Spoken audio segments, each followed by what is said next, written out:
반갑습니다, 교수님. 안녕하십니까. 네, 먼저 본인 소개 좀 부탁드리겠습니다. 예. 저는 현재 육군사관학교의 물리화학과의 교수로 있고 육군 중령으로 있는 정근웅이라고 합니다.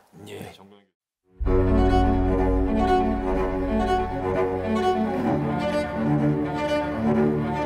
그리고 또 이제 화학무기가 생각보다 합성하기가 쉽거든요. 잘못하면 이거에 의해서 이제 멸망할 수도 있겠다. 가장 치명적이라는 그 노비촉의 특성을 밝혀냈다. AI를 또 익히셔서 뭘 어떻게 적용하신 건가요? 현재 빠른 해독제는 있지만 완전히 망가졌거나 그럴 때 치료제는 없거든요. 치료제를 한번 만들어보자라고 해서. 근데 그때 AI는 저밖에 없긴 했어요. AI로 이렇게 하는 거야. 오늘 교수님께서 그 OPCW 기술과학 자문위원으로 위촉이 되셨어요. 제가 이제 홈페이지를 들어가 보니까 정 교수는 다양한 국가 및 국제기관의 전문 고문으로 활동하고 있습니다. 특히 그는 국가 양자기술 이니셔티브의 전략적 고문으로 활동하며 100편 이상의 논문을 발표했으며 방위 및 보안을 위한 양자기술 응용 분야에 대한 전문 지식을 제공합니다. 우와, 이 국제기구에 이렇게 소개가 된 분인 거예요. 아니 뭐 네, 저에게 영광이죠, 저야 뭐. 우리 이게 좀 생소한 분들이 많을 것 같아요. OPCW가 어떤 기구인지 먼저 그 얘기부터 좀 해주시죠. OPCW가 유엔처럼 국제 기구인데 화학무기 금지 기구입니다. 그래서 모든 가입국들이 모여서 이 화학무기뿐만 아니라 화학무기를 만들 수 있는 원료 물질들에 대해서도 이렇게 금지를 하고 그거에 대해서 사찰 권한이 있기 때문에 실제 화학 산업 물질까지도 컨트롤을 하고 그거에 대해서 계속적으로 모니터링을 하는 그런 큰 기구입니다. 과학기술 자문위원이라고 하시면 어떤 일을 하시는 거예요? 화학물질이 계속 늘어나면서 화학무기가 될 수 있는 것들이 많이 있거든요. 화학무기가 쓰여졌거나 징후가 있다. 데이터가 오면 자문위원들이 판단을 하고 화학무기 관련된 과학기술에 대해서 의견을 내고 검증을 하고 중요한 백업 데이터를 만드는 위원들이라고 생각하시면 되고요. 전 세계에 25명 현재 있습니다. 25명이 있고 각 나라에 한 명씩 있고 한 번 이렇게 그 임명이 되고 나면 6년간 활동을 하게 되어 있습니다. 그래서 올해부터 전 6년간 활동을 하게 돼 있고 이게 6년간 이렇게 활동을 하기 때문에 뭐 25명이 다 같이 바뀌는 게 아니라 필요할 때마다 이렇게 바뀌게 됐는데 이번에 4명이 이제 바뀌게 돼서 4명의 추천이 가게 됐고 운이 좋게 정말로 운이 좋고 그리고 또 많은 분들이 많이 도와주셔서 이번에 이제 4명 중에 1명이 들게 됐습니다. 193개국 중에 그리고 25명밖에 없는 자리에서 4분이 바뀌었는데 그분이 이제 되신 거예요. 엄청 대단하신 걸로. 감사합니다. 정말로 예. 사실 이제 우리 채널에서 화학무기를 소개하는 게 처음이라서 어떤 사례들을 좀 언급을 해주신다면 어떤 것들이 있을까요? 조약이 만들어진 결정적인 계기는 1차 세계대전. 화학무기에 의해서 사상자가 100만 명이나 나왔습니다. 이거 화학무기로만. 그래요. 죽은 사람이 거의 9만 명. 뭐 전 인구를 생각을 했을 때 어마어마한 숫자거든요. 잘못하면 이거에 의해서 이제 멸망할 수도 있겠다. 그리고 또 이제 화학무기가 생각보다 합성하기가 쉽거든요. 힘이 좀 약하더라도 그걸 이제 사용할 수 있으니까 핵무기 때문에 뭐 IAEA가 나왔듯이 화학무기도 이것도 마찬가지로 BCW가 나온 거라고 볼 수 있다. 아주 특이했던 사건이 1995년에 도쿄 지하철에서 살인가스를 뿌렸습니다. 그래서 6,000명이 사상됐고 한 뭐 13명이 죽었습니다. 저희가 고3 때인데 그죠? 고2 때인데 맞아. 뉴스에서 그 막 진짜 난리가 났어요. 맞아요. 살인가스. 그 살인가스가 결국은 화학무기인데 가장 독성이 강한 신경작용제라는 강한 화학무기인데 그게 민간에서 만들어져서 민간에 쓰였다는 거죠. OPCW의 역할이 단순 국가에 해당하는 국가기관의 통제만이 되는 게 아니라 민간 또는 기업 등에 대해서도 계속 모니터링을 해야 되고 그리고 계속 기술이 발전함에 따라서 민간에서 만들 수 있는 그런 찬스가 늘어나니까 큰 반향을 일으켰습니다. 화학무기로 가면 어떻게 분류를 하고 어떻게 좀 우리가 이렇게 작용하는 거야 이렇게 좀 알 수 있는 걸까요? 뭐 신경작용제, 뭐 수포작용제, 질식작용제 뭐 등등에 해당하는 많은 종류가 있습니다. 심지어는 대식물작용제도 있습니다. 베트남 전쟁 때 왜 대식물작용제를 많이 썼거든요. 근데 결국 인간한테 그게 왔거든요. 물질들에 해당하는 그런 액션, 펑션 그걸 기반으로 해서 나누고요. 살인가스 같은 경우에는 신경작용제. 신경이라는 거는 한번 안 좋으면 손상이면 다시 안 되거든요. 다시 복구 안 되는 게 심장과 뇌. 그러니까 신경세포와 심장세포. 그러니까 얘네들이 한번 그 신경작용제에 의해서 망가지면 계속적으로 이게 안 좋은 역할을 하기도 하고, 그러니까 전투 시만 잠깐 힘들게 했다가 끝나는 게 아닌 거죠.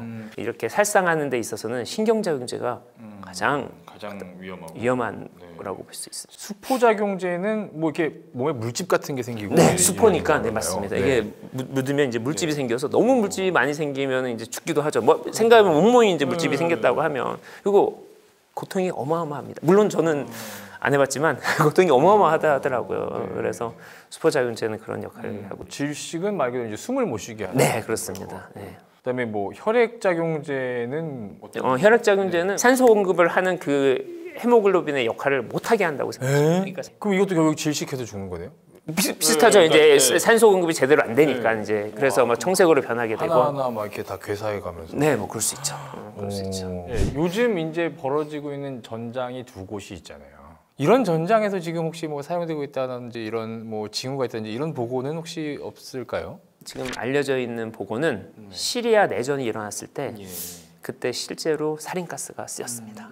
그래서 많은 민간인들이 살상이 일어났었고 지금은 OPCW가 가서 그거에 대해 지금 조사를 하고 있고요. 최근에 그래서 실제로 러시아가 클로로피크린이라는 질식작용제류를 사용을 해서 알려져 있기는 합니다. 그래서 그 물질은 이렇게 터트리면 공기보다 무거워서 밑으로 이렇게 내려갑니다. 또 참호전을 많이 지금 하고 있는데 그때 이제 그런 걸 쓰는 거죠. 참호전에 쓰면 나와야 되잖아요. 그렇죠. 물론 이제 가스 마스크가 있으면은 어느 정도 참을 수 있겠지만 나오면 이제 또 총탄이 날라. 그렇죠. 많이 OPCW가 주의 깊게 보고 있는 지금 상황이다. 이게 러시아 우크라이나 전쟁이 이제 걱정이 되는 부분이 바로 지금 교수님 말씀하신 이 지점인데, 그러니까 핵무기를 아주 적재적소에 잔인하게 잘 써먹는 조직, 국가 조직이 러시아란 말이에요. 그러니까 특히나 이제 그 나라에 지금 북한군이 11,000여 명 투입이 돼서 그 중에 벌써 한 3,000명이 죽었다는 기사나 정보들도 입수되고 있고 지금 되게 심각한 상황인데 그 북한이란 나라가 지금 그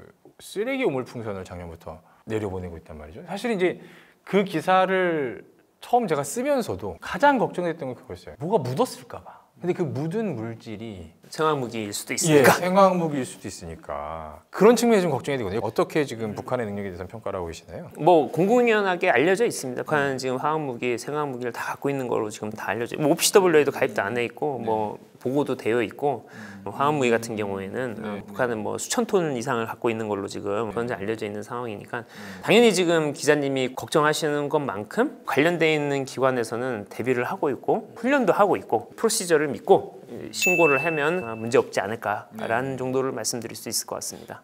북한이 어느 화학무기들을 가지고 있나요? 가장 많은 건 신경작용제가 가장 많고요. VX가 제일 많다라고 지금 생각을 하고 있고 그다음에 살인도 상당히 많다라고 알려져 있고요. 김정남을 죽였을 때 VX를 죽였는데 과연 이 VX는 그냥 VX냐? 아니면 VX를 변형을 한 거냐? 그때 한 사람의 손을 사용한 게 아니라 두 사람의 손을 사용을 했다. 화학작용제 만들어서 그게 독극물이 만들어질 수 있다. 그걸 이원화 작용제라고 합니다. 이원화 작용제. 그래서 그 이원화 작용제를 북한은 많이 갖고 있는 게 아닌가. VX가 어떤 물질인지 좀 설명을 좀 해주세요. 현존하는 가장 독성이 강한 것 중에서 가장 많은 양이 있는 화학무기가 아닐까. 무기로 사용하기 쉽고 테러로 사용하기 쉽고 OPCW가 제대로 안 됐었을 때 각국이 많이 만들어 놓은 것들은 사실입니다. 엄청 독성이 강한 물질이라고 말씀드릴 수 있고 절대로 있어서는 안 되는 그런 물질이라고. 일단은 그럼 VX는 신경작용제인 거죠? 예, 신경작용제입니다. 액체인데요. 액체인데 이게 또 피부에 흡수도 빨리 됩니다. 근데 더 무서운 건 만약에 에어로졸 상태가 돼 있으면 더 독성이 강합니다. 우리가 미스트 뿌리면 이렇게 칙 하면 그런 상태를 말하는 맞습니다. 거죠? 기본적으로 이 물질은 몸에 흡수는 몸 안으로 흡수는 잘 되는 물질이고 근데 몸 안으로 흡수를 할 때 피부는 오래 걸리거든요. 이게 들어오는데 침투하는데 오래 걸리는데 김정남도 죽였을 때 피부에 묻힌 게 아니라 뭐 눈이라든지 얼굴이라든지 막 이렇게 막 붙였거든요. 왜냐면 그 점막들이 훨씬 더 빨리 흡수가 되는 거죠. 피부로 보호가 안 되어 있는 세포들 같은 경우들은 바로 침투가 가능하니까 그래서 에어로졸이 훨씬 더 치명적입니다. 어떤 증상이 나타나는 거예요? 기본적으로 근육이 경직이 되고 신경세포와 신경세포가 모두 다 연결되어 있지는 않거든요. 신경세포와 신경세포 사이 뭔가 전달해 주려는 물질이 필요합니다. 그걸 신경 전달 물질이라고 하거든요. 시냅스라나? 맞습니다. 예, 시냅스. 그죠. 시냅스에 의해서 화학물질이 나와. 너 왜 알아? 참 예. 아니 예, 때문인가? 하여튼 시냅스. 네, 예. 그렇죠. 시냅스에 해당하는 부분에서 거기서 화학물질이 나옵니다. 그렇죠. 아세틸콜린이라는 화학물질인데 그거는 부교감 신경을 자극하는. 너는 지금 너무 업돼 있으니까 조금 더 낮춰줘라 하면 그거에 맞는 화학물질이 나오고 그거에 맞는 시그널이 돼서 이제 막 하는 거죠. 계속 이제 분비가 되는데 이제 분비가 일어나면 얘를 분해시켜줘야 되거든요. 네네. 아세틸콜린이라는 건 분해해야지 더 이상 부교감 신경을 자극 안 할 거 아니에요. 그렇죠. 근데 계속 남아 있다면 계속 자극을 할 수 있겠죠. 아, 네. 그 물질을 분해해주는 단백질들이 있거든요. 네네네. 그 단백질이랑 결합을 해버리는 거예요. 이게 신경 장애제가. 아, 뺏어 먹는 거네요. 그렇죠. 얘를 갖다가 확 결합을 해버려. 네. 결합을 해서 이 아세틸콜린이 분해하지 못하게 만드는 거야. 아. 그럼 계속 이게 재경되죠. 그래서 네. 부교감 신경을 계속 자극을 하면 침을 흘리고 한마디로 축 늘어지는 극도의 이완 릴렉세이션. 상태, 이완 정확한, 상태가 되는 거죠. 정확한 말씀이십니다. 극도의 이완 상태를 만들어 죽어요. 그러니까 모든 게 다 해벌레하고 다 풀어지는 거야. 그렇습니다. 그래서 김정남 사진을 보면 죽었을 때 축 늘어져 있잖아요. 극도의 이완 상태를 만들어서 제일 중요한 거는 지금 부교감 신경을 계속 자극을 하기 때문에 완전 릴렉스된 상태에서 죽는다. 야, 그러면 이 VX도 이런 해독제가 있나요? 있습니다. 아, 있고 정확하게 해독제라고 얘기를 할 수도 있지만 뭐 100% 해독은 시키지는 못하는. 그래요? 근데 진짜 이거 100% 해독이 안 돼요?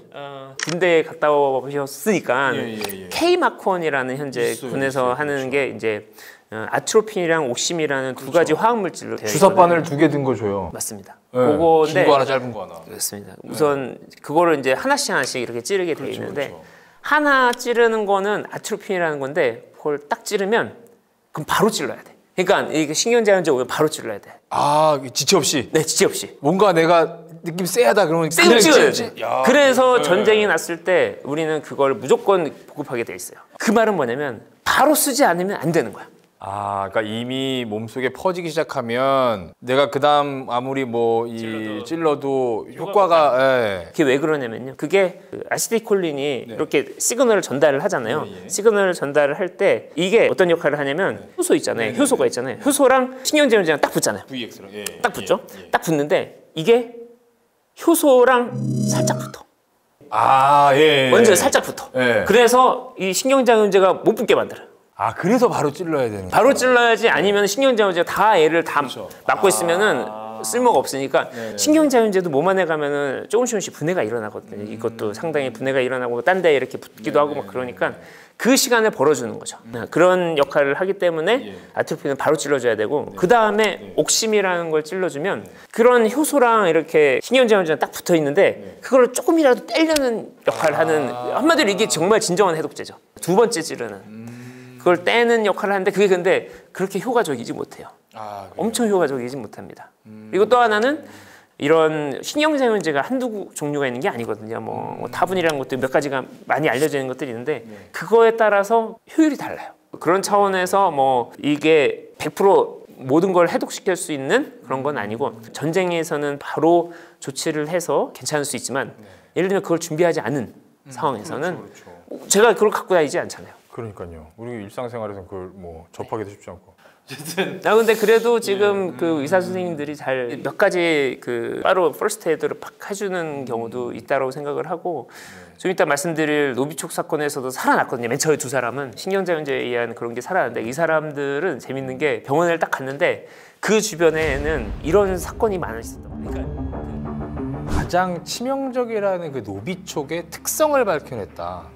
저는 이제 제일 궁금했던 게 과연 이 물질이 왜 독성이 강한가? 아, 우리나라에 처음이에요. 이거 처음이었어. 우리나라에 처음. 그 말인 거 아니에요 지금? 이제 내가 가서 했더니 그렇게- OPCW가 발칵 뒤집혔다. 아니 그런 거 아니야. 분야마다 물어볼 때마다 하나씩 이렇게 엄청난 얘기를 하시니.